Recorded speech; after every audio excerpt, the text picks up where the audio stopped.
ಆತ್ಮೀಯ ನನ್ನೆಲ್ಲ ಸ್ವಾಭಿಮಾನಿ ಸಾರಿಗೆ ನೌಕರ ಬಂಧುಗಳೇ, ಸಾರಿಗೆ ನೌಕರರ ಸಮಸ್ಯೆಗಳನ್ನು ಸರ್ಕಾರ ಮತ್ತು ಆಡಳಿತ ಮಂಡಳಿ ಮುಂದೆ ಮಂಡಿಸುವ ನಿಮ್ಮ ಪರ ನಿಂತು ನಿಮ್ಮ ಧ್ವನಿಯಾಗಿ ಕೆಲಸ ಮಾಡಲು ಬಂದಿರುವ ನೂತನ ನನ್ನ ಯೂಟ್ಯೂಬ್ ಚಾನಲ್ ವಿ ವಾಯ್ಸ್. ಪ್ರತಿಯೊಬ್ಬರೂ ಕೂಡ ಈ ಯೂಟ್ಯೂಬ್ ಚಾನಲನ್ನು ಕರ್ನಾಟಕ ರಾಜ್ಯದ ನಮ್ಮೆಲ್ಲರ ಹೆಮ್ಮೆಯ ಇಲಾಖೆ ಸಾರಿಗೆ ಇಲಾಖೆ. ಕರ್ನಾಟಕದ ಪ್ರತಿಯೊಬ್ಬ ಪ್ರಜೆಗಳಿಗೂ ಕೂಡ ಒಂದಲ್ಲ ಒಂದು ದಿನ ತನ್ನ ಸೇವೆಯನ್ನು ನೀಡ್ತಕ್ಕಂಥ ಏಕೈಕ ಇಲಾಖೆ ಯಾವುದಾದ್ರೂ ಇದ್ದರೆ ಅದು ಸಾರಿಗೆ ಇಲಾಖೆ. ತುಂಬ ಉತ್ತಮವಾದಂಥ ಸೇವೆಗಳನ್ನು ನೀಡ್ತಾ ಇರ್ತಕ್ಕಂಥ ಸಾರಿಗೆ ಇಲಾಖೆಯ ಸಿಬ್ಬಂದಿಗಳು ವರ್ಷದ 365 ದಿನವೂ ಕೂಡ ಸಾರ್ವಜನಿಕ ಸೇವೆಯಲ್ಲಿ ನಿರತರಾಗಿದ್ದಾರೆ. ಸರ್ಕಾರದ ಯೋಜನೆಗಳನ್ನು ತುಂಬ ಅಚ್ಚುಕಟ್ಟಾಗಿ ಪ್ರತಿಯೊಬ್ಬರಿಗೂ ತಲುಪಿಸುವಂಥ ಕೆಲಸವನ್ನು ಮಾಡ್ತಾ ಇದ್ದಾರೆ. ಈ ಕೆಲವೇ ತಿಂಗಳುಗಳ ಹಿಂದೆ ರಾಜ್ಯ ಸರ್ಕಾರ ಜಾರಿಗೆ ತಂದಂಥ ಶಕ್ತಿ ಯೋಜನೆ, ಮಹಿಳೆಯರಿಗೆ ಉಚಿತ ಪ್ರಯಾಣ ಅಂತಕ್ಕಂಥ ಯೋಜನೆಯನ್ನು ತುಂಬ ಯಶಸ್ವಿಯಾಗಿ ಪ್ರತಿಯೊಬ್ಬ ಮಹಿಳೆಯರಿಗೂ ಕೂಡ ತಲುಪಿಸುವಂಥ ನಿಟ್ಟಿನಲ್ಲಿ ರಾಜ್ಯ ಸರ್ಕಾರಕ್ಕೆ ಉತ್ತಮ ಹೆಸರನ್ನು ತಂದುಕೊಟ್ಟಂಥ ಈ ಒಂದು ಸಾರಿಗೆ ಇಲಾಖೆ ನೌಕರರು. ಆದರೆ ದುರಂತ ಏನಪ್ಪ ಅಂದರೆ, ಇತ್ತೀಚಿನ ಕೆಲವು ದಿನಗಳಲ್ಲಿ ಚಾಲಕರ ಮೇಲೆ, ನಿರ್ವಾಹಕರ ಮೇಲೆ ಹಲ್ಲೆ ಮಾಡ್ತಾ ಇರ್ತಕ್ಕಂಥ ಪ್ರಕರಣಗಳು ಬೆಳಕಿಗೆ ಬರ್ತಾ ಇದೆ.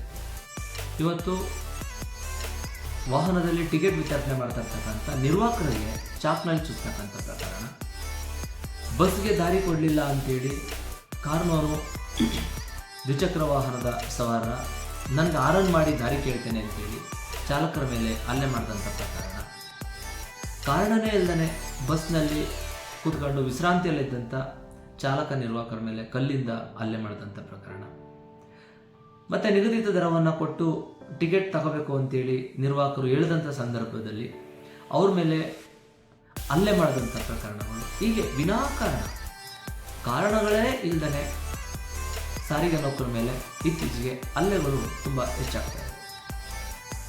ಈ ಕಾರಣದಿಂದ ನಾನು ರಿಕ್ವೆಸ್ಟ್ ಮಾಡ್ತಾ ಇರೋದೇನೆಂದರೆ ರಾಜ್ಯ ಸರ್ಕಾರವನ್ನು, ಇವತ್ತೇನು ವಕೀಲರಿಗೆ ಏನಾದರೂ ಹಲ್ಲೆ ಮಾಡಿದ್ರೆ ಹಲ್ಲೆ ಮಾಡಿದವ್ರ ಮೇಲೆ ಒಂದು ವಿಶೇಷವಾದ ಕಾಯ್ದೆಯಡಿಯಲ್ಲಿ ಪ್ರಕರಣ ದಾಖಲಾಗುತ್ತೆ.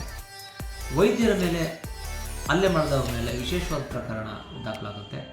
ಪೊಲೀಸವ್ರ ಮೇಲೆ ಹಲ್ಲೆ ಮಾಡಿದಂಥ ಸಂದರ್ಭದಲ್ಲಿ ಜಾಮೀನು ರಹಿತ ಪ್ರಕರಣಗಳು ಹೇಗೆ ದಾಖಲಾಗ್ತಾ ಇದೆ, ಹಾಗೆ ವರ್ಷದ 365 ದಿನನೂ ಕೂಡ ಸಾರ್ವಜನಿಕರ ನಡುವೆ ಕೆಲಸ ಮಾಡ್ತಾ ಇರ್ತಕ್ಕಂಥ 100, 150, 200, 250 ಪ್ರಯಾಣಿಕರ ನಡುವೆ ಹಗಲು ರಾತ್ರಿ ಎಂದನೆ ಒಬ್ಬೊಬ್ಬರೇ ಕೆಲಸವನ್ನು ನಿರ್ವಹಿಸ್ತಕ್ಕಂಥ ಚಾಲಕರು, ನಿರ್ವಾಹಕರ ಮೇಲೆ ಹಲ್ಲೆಗಳು ನಡೆದಂಥ ಸಂದರ್ಭದಲ್ಲಿ ಯಾರು ಈ ಥರದ ದುಷ್ಕೃತ್ಯಗಳನ್ನು ಮಾಡ್ತಾರೋ ಅಂಥವ್ರ ಮೇಲೆ ವಿಶೇಷವಾದ ಕಾಯ್ದೆಯಡಿನಲ್ಲಿ ಪ್ರಕರಣಗಳನ್ನು ದಾಖಲಿಸುವ ಮೂಲಕ ಸಾರಿಗೆ ನೌಕರರಿಗೆ ರಕ್ಷಣೆಯನ್ನು ಕೊಡಬೇಕಾಗುತ್ತೆ. ಇದು ರಾಜ್ಯ ಸರ್ಕಾರದ ಮತ್ತು ಸಾರಿಗೆ ಇಲಾಖೆಯ ಜವಾಬ್ದಾರಿಯಾಗುತ್ತೆ. ಮತ್ತೊಂದು, ಇವತ್ತೇನು ಶಕ್ತಿ ಯೋಜನೆ ಬಂದಿದೆ, ಉಚಿತವಾದ ಟಿಕೆಟನ್ನು ನಿರ್ವಾಹಕರು ಕೊಡ್ತಾ ಇದ್ದಾರೆ. ವಾಹನಕ್ಕೆ ಬಂದಂಥ ಸಂದರ್ಭದಲ್ಲಿ ಮಹಿಳೆಯರು ಉಚಿತವಾದ ಟಿಕೆಟನ್ನು ಕೂಡ ಕೇಳಿ ಪಡ್ಕೊಳ್ದೇನೆ ತನಿಖಾಧಿಕಾರಿಗಳು ಬಂದಂಥ ಸಂದರ್ಭದಲ್ಲಿ ಏನಿವತ್ತು ಪ್ರಕರಣಗಳು ದಾಖಲಾಗ್ತಾ ಇದೆ. ಇದರಿಂದ ನಿರ್ವಾಹಕರಿಗೆ ಮಾನಸಿಕ ಹಿಂಸೆ ಆಗ್ತಾ ಇದೆ, ಅವರ ಒಂದು ಸೇವೆಗೆ ಧಕ್ಕೆ ಆಗ್ತಾ ಇದೆ, ಮತ್ತು ದಂಡನೆಗಳನ್ನು ವಿಧಿಸಲಾಗ್ತಾ ಇದೆ. ಇದೆಲ್ಲವೂ ಕೂಡ ಪ್ರಯಾಣಿಕರು ಮಾಡ್ತಕ್ಕಂಥ ಸ್ವಯಂ ಘೋಷಿತ ಅಪರಾಧ. ಆದರೆ ಆ ಪ್ರಕರಣವನ್ನು ನಿರ್ವಾಹಕರ ಮೇಲೆ ಏರ್ತಕ್ಕಂಥದ್ದು, ಅವರಿಗೆ ದಂಡನೆ ವಿಧಿಸ್ತಕ್ಕಂಥದ್ದು, ಘಟಕಗಳನ್ನ ಚೇಂಜ್ ಮಾಡ್ತಕ್ಕಂಥದ್ದು, ಮತ್ತು ತಮ್ಮ ಸೇವೆಯನ್ನು ಸ್ಥಗಿತಗೊಳಿಸ್ತಕ್ಕಂಥದ್ದು, ಈ ಎಲ್ಲ ಪ್ರಕರಣಗಳು ಕೂಡ ನಿರ್ವಾಹಕರು ಮತ್ತು ಚಾಲಕರಿಂದ ಆದಂಥ ಸ್ವಯಂಕೃತ ಅಪರಾಧ ಅಲ್ಲ. ಆದರೆ ಯಾರು ತಪ್ಪು ಮಾಡಿದ್ರೂ ಅವ್ರ ವಿರುದ್ಧ ನೀವು ಕ್ರಮಗಳನ್ನು ಮಾಡ್ದಾನೆ, ಮಹಿಳೆಯರ ಮೇಲೆ ಕ್ರಮವನ್ನು ಜರುಗಿಸ್ತಾನೆ, ಗುಬ್ಬಚ್ಚಿಯ ಮೇಲೆ ಬ್ರಹ್ಮಾಸ್ತ್ರ ಅನ್ನೋ ರೀತಿಯಲ್ಲಿ ಪ್ರತಿಯೊಂದು ಸಮಸ್ಯೆಗೂ ಕೂಡ ನಿರ್ವಾಹಕರು, ಚಾಲಕರು ಮಾತ್ರ ಕಾರಣ ಅಂತೇಳಿ ನೀವು ಪ್ರಕರಣಗಳನ್ನು ದಾಖಲು ಮಾಡ್ತಾ ಮಾನಸಿಕವಾಗಿ, ದೈಹಿಕವಾಗಿ ನಮ್ಮ ಸಾರಿಗೆ ಸಿಬ್ಬಂದಿಗಳಿಗೆ ಹಿಂಸೆಯನ್ನು ಕೊಡೋ ನಿಟ್ಟಿನಲ್ಲಿ ನಮ್ಮ ಸಾರಿಗೆ ನೌಕರ ವೈಯಕ್ತಿಕ ಬದುಕು, ಅವರ ಸ್ವಾಭಿಮಾನ ಜೀವನ, ಅವರ ಜೀವನ ಶೈಲಿ ಎಲ್ಲವೂ ಕೂಡ ಜಿಗುಪ್ಸೆಯಿಂದ ಕೂಡುವಂಥ ವಾತಾವರಣವನ್ನು ಸೃಷ್ಟಿ ಮಾಡ್ತಾ ಇದ್ದಾರೆ. ಹಾಗಾಗಿ ನಾನು ದಯಮಾಡಿ ರಿಕ್ವೆಸ್ಟ್ ಮಾಡ್ತಾ ಇದ್ದೀನಿ, ಇವತ್ತೇನು ಉಚಿತ ಟಿಕೆಟನ್ನು ಕೊಡ್ತಾ ಇದ್ದಾರೆ, ಆ ಉಚಿತ ಟಿಕೆಟ್ ಯಾರು ತಗೊಳ್ಳೋದಿಲ್ವೋ ಅವ್ರ ಮೇಲೆ ಶಿಸ್ತು ಕ್ರಮಗಳಾಗಬೇಕು. ಆದರೆ ಮಾಡದ ತಪ್ಪಿಗೆ ನಿರ್ವಾಹಕರ ಮೇಲೆ ಯಾವುದೇ ಕಾರಣಕ್ಕೂ ಕ್ರಮಗಳಾಗಬಾರ್ದು. ಇವತ್ತು ಚಾಲನಾ ಸಿಬ್ಬಂದಿಗಳ ಮೇಲೆ ಯಾರು ಹಲ್ಲೆಗಳನ್ನು ಮಾಡ್ತಾ ಇದ್ದಾರೆ ಅವ್ರ ಮೇಲೆ ಕ್ರಮಗಳಾಗಬೇಕು, ಅವ್ರ ಮೇಲೆ ಶಿಸ್ತು ಕ್ರಮಗಳಾಗಬೇಕು. ಮತ್ತು ಬಸ್ ನಿಲ್ದಾಣಗಳಲ್ಲಿ ಸಂಸ್ಥೆಯಲ್ಲಿ ಇರ್ತಕ್ಕಂಥ ಎಲ್ಲ ಜಾಹೀರಾತು ಮೂಲಗಳನ್ನು ಬಳಸ್ಕೊಂಡು ಸಾರ್ವಜನಿಕರನ್ನು ಜಾಗೃತಿಗೊಳಿಸೋ ನಿಟ್ಟಿನಲ್ಲಿ ಕಾರ್ಯಕ್ರಮಗಳಾಗಬೇಕು. ಚಾಲನಾ ಸಿಬ್ಬಂದಿಗಳ ಮೇಲೆ ಹಲ್ಲೆ ಮಾಡಿದಂಥ ಸಂದರ್ಭದಲ್ಲಿ ಇಂತಿಂಥ ಪ್ರಕರಣಗಳ ಅಡಿನಲ್ಲಿ ಇಷ್ಟು ವರ್ಷ ಶಿಕ್ಷೆಗಳಾಗುತ್ತೆ, ಇಷ್ಟು ದಂಡನೆಗಳನ್ನು ನೀವು ಅನುಭವಿಸ್ಬೇಕಾಗುತ್ತೆ ಅಂತೇಳಿ ಸಾರ್ವಜನಿಕರನ್ನ ನಾವು ಎಚ್ಚರಿಕೆ ಮಾಡಲಿಲ್ಲ ಅಂದರೆ, ಜಾಗೃತಿಗೊಳಿಸಲಿಲ್ಲ ಅಂತಂದರೆ ಯಾವುದೇ ಪ್ರಕರಣಗಳನ್ನು ಕೂಡ ಕಡಿವಾಣ ಹಾಕಲಿಕ್ಕೆ ಸಾಧ್ಯ ಆಗೋದಿಲ್ಲ. ಕಷ್ಟಪಡ್ತಾ ಇರ್ತಕ್ಕಂಥ ಸಾರಿಗೆ ನೌಕರ ಮೇಲೆ ಇವತ್ತು ಸಾರಿಗೆ ಇಲಾಖೆ ಏನಾದರೂ ವಿಶ್ವ ಮಟ್ಟದಲ್ಲಿ ಹೆಸರು ಮಾಡಿದೆ, ಅತಿ ಹೆಚ್ಚು ಗೌರವವನ್ನು ತಂದುಕೊಟ್ಟಿದೆ, ಉತ್ತಮ ರೀತಿಯಲ್ಲಿ ಬೆಳೆದಿದೆ ಅಂದರೆ ಅದಕ್ಕೆ ಪ್ರತಿಯೊಬ್ಬ ಅಧಿಕಾರಿನೂ ಪ್ರತಿಯೊಬ್ಬ ರಾಜಕಾರಣಿ ಹೇಳುವಂಗೆ ಸಾರಿಗೆ ಸಂಸ್ಥೆಯ ಪಿಲ್ಲರ್ ಯಾರಾದರೂ ಇದ್ದರೆ ಅದು ಚಾಲಕ, ನಿರ್ವಾಹಕ, ಮೆಕ್ಯಾನಿಕ್ಕು ಅಂತೇಳಿ. ನಾವು ಚಾಲಕ, ನಿರ್ವಾಹಕ, ಮೆಕ್ಯಾನಿಕ್ಕು ಈ ಸಂಸ್ಥೆಯ ಪಿಲ್ಲರ್ಗಳನ್ನೇ ನಾವು ಸರಿಯಾದ ರೀತಿಯಲ್ಲಿ ನಡೆಸ್ಕೊಳ್ಳಿಲ್ಲ ಅಂತಂದರೆ, ಅವರ ಆತ್ಮಗೌರವಕ್ಕೆ ಧಕ್ಕೆ ತರೋ ರೀತಿಯಲ್ಲಿ ನಾವು ನಡೆಸ್ಕೊತೀವಿ ಅಂದರೆ ನಾವು ಎಷ್ಟು ಉತ್ತಮವಾದಂಥ ಸಂಸ್ಥೆಯನ್ನು ಕಟ್ಟಿ ಕೂಡ ಏನು ಪ್ರಯೋಜನ ಆಗುತ್ತೆ? ಯಾರು ಈ ಸಂಸ್ಥೆಯನ್ನು ಕಟ್ಟಲಿಕ್ಕೆ ಕಾರಣಕರ್ತರಾದಂದ್ರೆ ಅಂಥವ್ರನ್ನ ರಕ್ಷಣೆ ಮಾಡ್ತಕ್ಕಂಥದ್ದು, ಅವರು ಸ್ವಾಭಿಮಾನದಿಂದ ಬದುಕಲಿಕ್ಕೆ ಬೇಕಾದಂಥ ಪೂರಕ ವಾತಾವರಣವನ್ನು ಸೃಷ್ಟಿ ಮಾಡ್ತಕ್ಕಂಥದ್ದು ಸಾರಿಗೆ ಇಲಾಖೆಯ ಜವಾಬ್ದಾರಿನೂ ಹೌದು, ಹಾಗೆ ಈ ಒಂದು ರಾಜ್ಯ ಸರ್ಕಾರದ ಜವಾಬ್ದಾರಿನೂ ಹೌದು. ಅತ್ಯವಶ್ಯಕ ಸೇವೆಗಳಲ್ಲಿ ಒಂದು ಸೇವೆಯಾದಂಥ ಸಾರಿಗೆ ಇಲಾಖೆಯನ್ನು, ಸಾರಿಗೆ ನೌಕರರನ್ನು ತುಂಬ ಉತ್ತಮ ರೀತಿಯಲ್ಲಿ ನಡೆಸ್ತಕ್ಕಂಥದ್ದು ನಿಮ್ಗಳ ಜವಾಬ್ದಾರಿ ಆಗುತ್ತೆ. ಹಾಗಾಗಿ ಇವತ್ತೇನು ಚಾಲನಾ ಸಿಬ್ಬಂದಿಗಳ ಮೇಲೆ ಹಲ್ಲೆ ಆಗ್ತಾ ಇದೆ, ಆ ಹಲ್ಲೆಗಳೆಲ್ಲವನ್ನು ಕೂಡ ಕಡಿವಾಣ ಹಾಕಬೇಕಾಗುತ್ತೆ.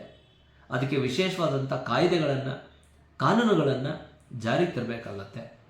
ಹಾಗೆಯೇ ಇವತ್ತೇನು ಉಚಿತ ಟಿಕೆಟು ಇಂದ ನಮ್ಮ ಚಾಲನಾ ಸಿಬ್ಬಂದಿಗಳು ತೊಂದರೆಯನ್ನು ಅನುಭವಿಸ್ತಾ ಇದ್ದಾರೆ, ಇದಕ್ಕೆ ದಯಮಾಡಿ ರಾಜ್ಯ ಸರ್ಕಾರ ಮಧ್ಯಪ್ರವೇಶ ಮಾಡಿ ಯಾರು ಪ್ರಯಾಣ ಟಿಕೆಟನ್ನು ಪಡ್ಕೊಳ್ಳೋದಿಲ್ವೋ, ಯಾರು ಟಿಕೆಟನ್ನು ಖರೀದಿಸೋದಿಲ್ವೋ ಉಚಿತ ಟಿಕೆಟನ್ನು, ಅಂಥವ್ರಿಗೆ ನೀವು ದಂಡನೆಯನ್ನು ವಿಧಿಸೋದ್ರ ಮೂಲಕ ಸಾರ್ವಜನಿಕರನ್ನ ಜಾಗೃತಿಗೊಳಿಸಬೇಕಾಗತ್ತೆ. ನಿರ್ವಾಹಕರ ಮೇಲೆ ಮಾಡ್ತಾ ಇರ್ತಕ್ಕಂಥ ಸುಳ್ಳು ಪ್ರಕರಣಗಳು, ಮಾಡದ ತಪ್ಪಿಗೆ ದಾಖಲಿರ್ತಕ್ಕಂಥ ಪ್ರಕರಣಗಳು, ಇವೆಲ್ಲವನ್ನು ಕೂಡ ನಿಲ್ಲಿಸಬೇಕಾಗತ್ತೆ. ಇದುವರೆಗೂ ಆಗಿರ್ತಕ್ಕಂಥ ಎಲ್ಲ ಪ್ರಕರಣಗಳನ್ನು ಕೂಡ ದಯಮಾಡಿ ತಾವೇ ಸ್ವಂತಿಕೆಯಿಂದ ಅವೆಲ್ಲವನ್ನು ಕೂಡ ಒಂದು ಬಾರಿ ರಿಯಾಯಿತಿಯನ್ನು ಕೊಟ್ಟು ಎಲ್ಲ ಪ್ರಕರಣಗಳನ್ನು ಕೂಡ ಕ್ಲೋಸ್ ಮಾಡಬೇಕಾಗುತ್ತೆ. ಹಾಗಾದಾಗ ಮಾತ್ರ ಉತ್ತಮವಾದಂಥ ಸೇವೆಯನ್ನು 50 ಪ್ರಯಾಣಿಕರಿಗೆ ಬದಲಾಗಿ 250 ಪ್ರಯಾಣಿಕರನ್ನು ತುಂಬ ನಗುನಗ್ತಾ ಉತ್ತಮ ರೀತಿಯಲ್ಲಿ ಸೇವೆ ನೀಡಲಿಕ್ಕೆ ಸಾಧ್ಯ ಆಗುತ್ತೆ. ಮನೆ ಕಡೆನೂ ಸಮಸ್ಯೆ, ಇಲಾಖೆಯಿಂದನೂ ಸಮಸ್ಯೆ, ಸಾರ್ವಜನಿಕರಿಂದಲೂ ಸಮಸ್ಯೆ ಆದರೆ ಸಾರಿಗೆ ನೌಕರ ಹೇಗೆ ತಾನೇ ಒಬ್ಬ ಮನುಷ್ಯನಾಗಿ ಇರಲಿಕ್ಕೆ ಸಾಧ್ಯ? ಹಾಗಾಗಿ ಸಾರಿಗೆ ನೌಕರರ ದುಃಖ ದುಮ್ಮಾನಗಳನ್ನು ಕಂಡಿರ್ತಕ್ಕಂಥ ರಾಜ್ಯ ಸರ್ಕಾರ ಆದಷ್ಟು ಬೇಗ ಸಾರಿಗೆ ನೌಕರರು ಸ್ವಾಭಿಮಾನದಿಂದ, ನಿಸ್ವಾರ್ಥದಿಂದ, ನೆಮ್ಮದಿಯಿಂದ ಕರ್ತವ್ಯ ನಿರ್ವಹಿಸಿಕೋಸ್ಕರ ವಿಶೇಷವಾದಂಥ ಕಾನೂನುಗಳ ಅಡಿನಲ್ಲಿ ಸಾರಿಗೆ ನೌಕರರಿಗೆ ರಕ್ಷಣೆಯನ್ನು ನೀಡಬೇಕು. ಮತ್ತು ಮಾಡದ ತಪ್ಪಿಗೆ ಆಗ್ತಕ್ಕಂಥ ಪ್ರಕರಣಗಳೆಲ್ಲವನ್ನು ಕೂಡ ಪರಿಶೀಲನೆ ಮಾಡಿ ಅವೆಲ್ಲವನ್ನು ಕೂಡ ಕಡಿವಾಣ ಹಾಕೋ ನಿಟ್ಟಿನಲ್ಲಿ ಕ್ರಮಗಳು ಆಗಬೇಕು ಅಂತೇಳಿ ಈ ಮೂಲಕ ಒತ್ತಾಯ ಮಾಡ್ತಾ ಇದ್ದೇನೆ.